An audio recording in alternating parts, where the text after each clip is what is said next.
The yen may fall through the more than three-decade low it reached last year amid Japan's widening monetary policy divergence with the U.S., according to Eisuke Sakakibara, known as Mystery Yen for his ability to influence the currency when he was Japan's vice finance minister from 1997-1999. Sakakibara said the yen may weaken more than 10% from current levels as the Bank of Japan clings to ultra-easy policy while the Federal Reserve raises interest rates to tame inflation.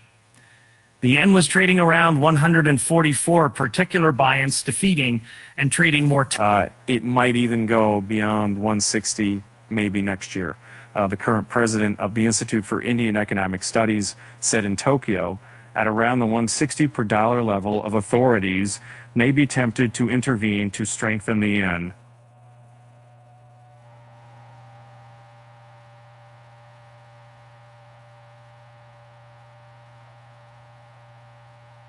Shorting Japan's currency has made a comeback among investors as falling treasuries spur investors to sell the yen in favor of the higher yielding dollar.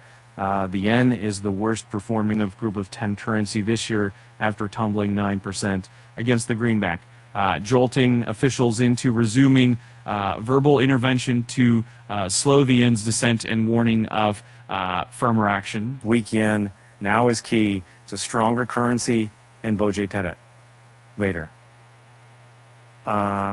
Sakakibara, who correctly predicted last year that Japan's currency would weaken to 150 against the dollar, says the yen may continue its decline until the Boje tightens policy.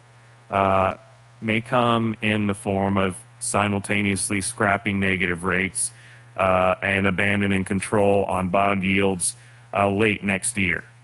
If the Japanese economy overheats, as has been expected, tightening in 2024 is likely, he said.